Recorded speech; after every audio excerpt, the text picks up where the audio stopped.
हरि ओम। त्रयोविंशः सर्गः। लक्ष्मण की ओज भरी बातें, उनके द्वारा दैव का खंडन और पुरुषार्थ का प्रतिपादन तथा उनका श्री राम के अभिषेक के निमित्त विरोधियों से लोहा लेने के लिए उद्यत होना। इति ब्रुवति रामे तु लक्ष्मणो वाक्शिराइव ध्यात्वा मध्यं जगामाशु सहसा दैन्य हर्षयोः। श्री रामचंद्र जी जब इस प्रकार कह रहे थे उस समय लक्ष्मण सिर झुकाए कुछ सोचते रहे, फिर सहसा शीघ्रतापूर्वक दुख और हर्ष के बीच की स्थितियों में आ गए। तदा तु बद्ध्वा भ्रुकुटीं भ्रुवोर्मध्ये नरर्षभः निशश्वास महासर्पो बिलस्थ इव रोषितः। नरश्रेष्ठ लक्ष्मण ने उस समय ललाट में भौहों को चढ़ाकर लंबी सांस खींचना आरंभ किया, मानो बिल में बैठा हुआ महान सर्प रोष में भरकर फुंकार मार रहा हो। तस्य दुष्प्रतिवीक्ष्यं तत् भ्रुकुटी सहितं तदा बभौ क्रुद्धस्य सिंहस्य मुखस्य सदृशं मुखम। तनी हुई भौहों के साथ उस समय उनका मुख कुपित हुए सिंह के मुख के समान जान पड़ता था। उसकी ओर देखना कठिन हो रहा था। अग्रहस्तं विधुन्वस्तुं हस्ति हस्त भिवात्मनः तिर्यगूर्ध्वं शरीरे च पातयित्वा शिरोधराम् अग्राक्षणा वीक्षमाणस्तु तिर्य भ्रातरमब्रवीत्। जैसे हाथी अपनी सूंड हिलाया करता है, उसी प्रकार वे अपने दाहिने हाथ को हिलाते और गर्दन को शरीर में ऊपर नीचे और अगल बगल सब और घुमाते हुए नेत्रों के अग्रभाग से टेढ़ी नजरों द्वारा अपने भाई श्री राम को देखकर बोले, अस्थाने संभ्रमो यस्य जातो वै सुमहानयं धर्मदोष प्रसंगेन लोकस्या नतिशंकया कथम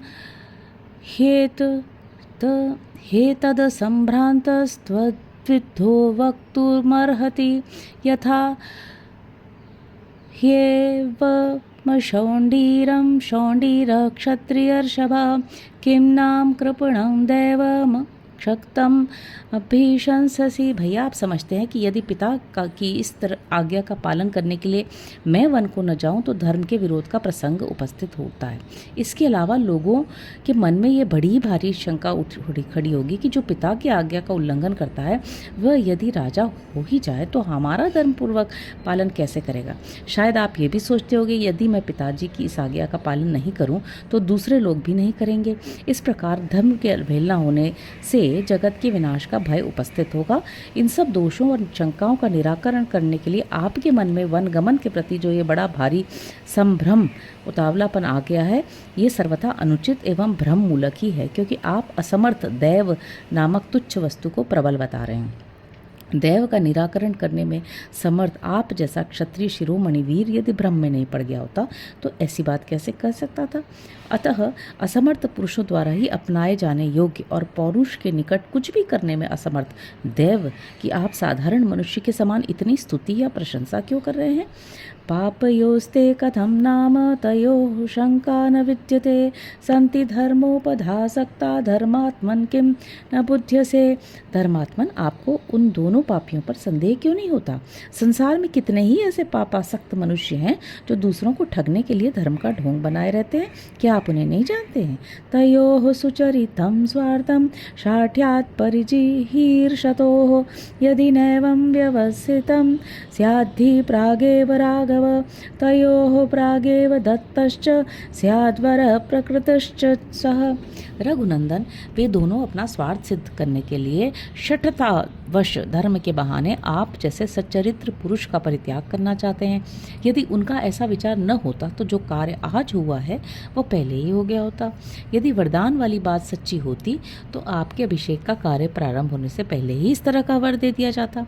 लोक विद्विष्ट मारब्धम त्वदन्यस्याभिषेचनम नोत्सहे सहितुम वीर तत्र मेक्षन्तुमर्हसि। गुणवान ज्येष्ठ पुत्र के रहते हुए छोटे का अभिषेक करना ये लोक विरुद्ध कार्य है जिसका आज आरंभ किया गया। आपके सिवा दूसरे किसी का राज्याभिषेक हो ये मुझसे सहन नहीं होने का। इसके लिए आप मुझे क्षमा करें। ये नैव मागताद्वैधम तव बुद्धिर्महामते सोपि धर्मो मम द्वेष्यो यत्प्रस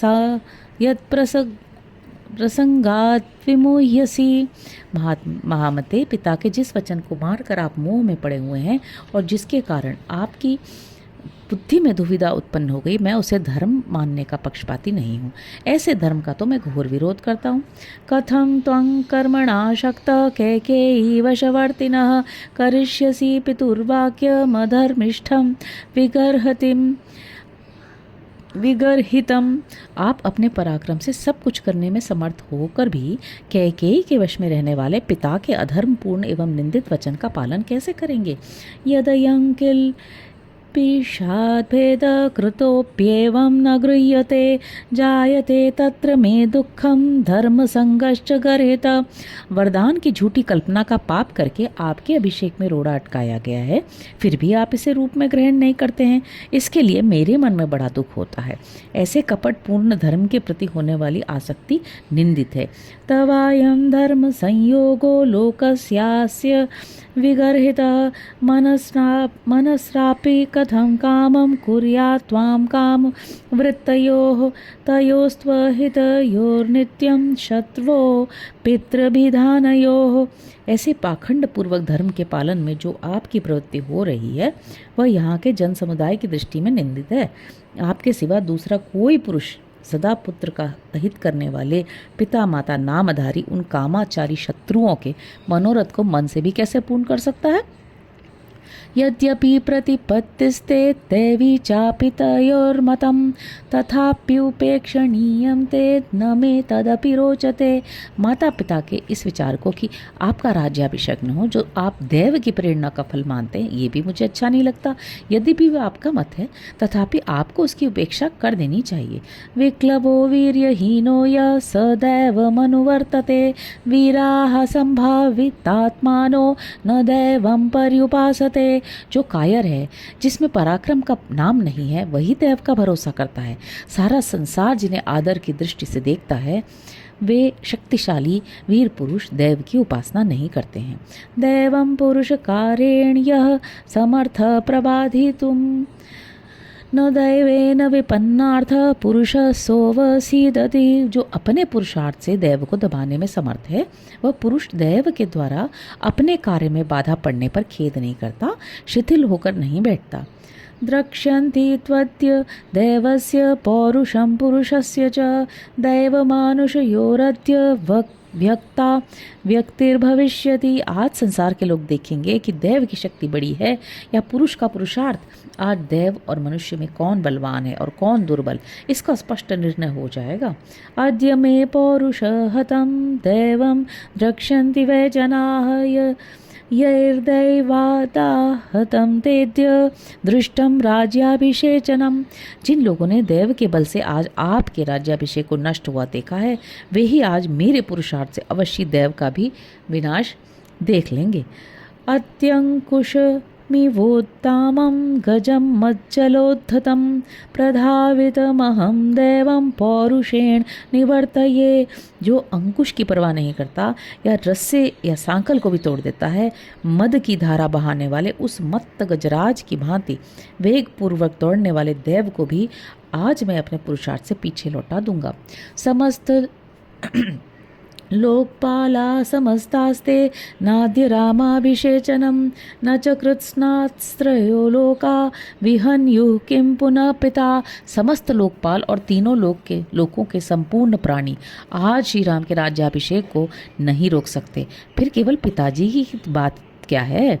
येर्विवासस्तवारण्ये मिथो राजन समर्थित अरण्ये ते विवत्स्यन्ति चतुर्दश समास तथा। राजन, जिन लोगों ने आपस में आपके वनवास का समर्थन किया है वे स्वयं 14 वर्ष तक वन में जाकर छिपे रहेंगे। अहम तदाशाम धक्ष्यामि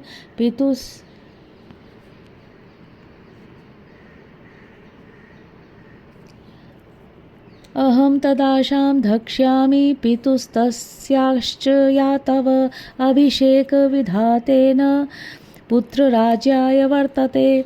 मैं पिता की और जो आपके अभिषेक में विघ्न डालकर अपने पुत्र को राज्य देने के प्रयत्न में लगी हुई है, उस कैकेयी को भी उस आशा को जलाकर कैकेयी की भी उस आशा को जलाकर भस्म कर दूंगा।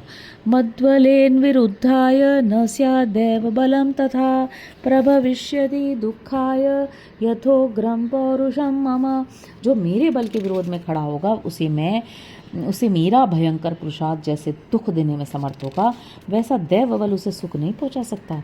ऊर्ध्वं वर्ष सहस्रांते प्रजापाल्य मनंतरम आर्यपुत्राः करिष्यन्ति वनवासं गते त्वयि। सहस्त्रों वर्ष बीतने के पश्चात जब आप अवस्था क्रम से वन में निवास करने के लिए जाएंगे, उस समय आपके बाद आपका पुत्र प्रजापालन रूप कार्य करेंगे। पूर्वराजर्षि वृत्त्या हि वनवासोऽभिषीधीयते प्रजा निक्षिप्य पुत्रेषु पुत्रवत् परिपालने। पुरातन राजर्षियों की आचार परंपरा के अनुसार प्रजा का पुत्रवत पालन करने के निमित्त प्रजावर्ग को पुत्रों के हाथ में सौंपकर वृद्ध राजा का वन में निवास करना उचित बताया जाता है। सचेत राजन्यनेकाग्रे राज्य विभ्रम शंकया नैवमिच्छसि धर्मात्मन राज्यम राम त्वमात्मनि। धर्मात्मा श्री राम हमारे महाराज वानप्रस्थ धर्म के पालन में चित्त को एकाग्र नहीं कर रहे, इसलिए यदि आप ये समझते हो कि उनकी आज्ञा के विरुद्ध राज्य ग्रहण कर लेने पर समस्त जनता विद्रोही हो जाएगी, अतः राज्य आपके हाथ में नहीं रह सकेगा, इसी शंका से यदि आप अपने ऊपर राज्य का भार नहीं लेना चाहते हैं अथवा वन में चले जाते हैं तो इस शंका को छोड़ दीजिए। प्रतिजाने च ते वीर मा भुवं वीरलोकभाग राज्यं तव रक्षेयमहं वेलेव सागरम। वीर मैं प्रतिज्ञा करता हूँ कि जैसे तटभूमि समुद्र को रोके रहती है, उसी प्रकार मैं आपकी और आपके राज्य की रक्षा करूँगा। यदि ऐसा न करूँ तो वीर लोक का भागी न हूँ। मंगलैरभिषिञ्चस्व तत्र त्वं व्यापृतो भव अहमेको महीपाला नलं वारयितुं बलात्। इसलिए आप मंगलमयी अभिषेक सामग्री से अपना अभिषेक होने दीजिए। इस अभिषेक के कार्य में आप तत्पर हो जाइए। मैं अकेला ही बलपूर्वक समस्त विरोधी भूपालों को रोक रखने में समर्थ हूँ। न शोभार्था विमौ बाहु न धनुर्भूषणाय मे नासिराबंध नार्थाय न शरा स्तंभ हेतवः। ये मेरी दोनों भुजाएं केवल शोभा के लिए नहीं है, मेरे इस धनुष का आभूषण नहीं बनेगा।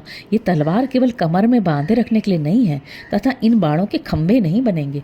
अमित्रमथ नार्थाय सर्वमेतच्चतुष्टयम् न चाहं कामयेत्यर्थं यस्याच्छत्रुर्मतो मम। ये सब चारों वस्तुएं शत्रुओं का दमन करने के लिए ही हैं। जिसे मैं अपना शत्रु समझता हूँ उसे कदापि जीवित नहीं रहने देना चाहता। असिना तीक्ष्ण धारेण विद्युच्चलित वर्चसा प्रगृहीतेन वै शत्रुं वज्रिणं व्यान कल्पये।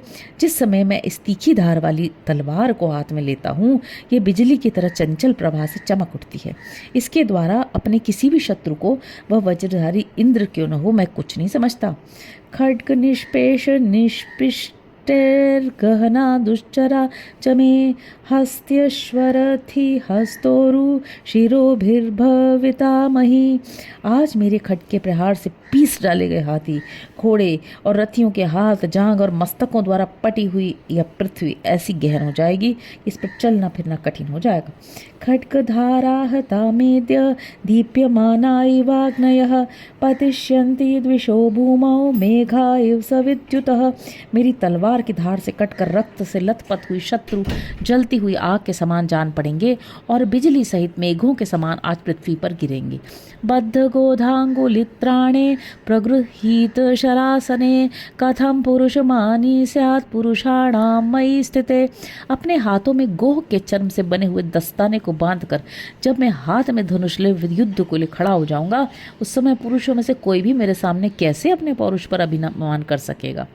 बहुभिश्चैकमत्यस्यनेकेन च बहुञ्जना विनियोक्ष्याम्यहं बाणान् मृवाजिग जमर्मसु।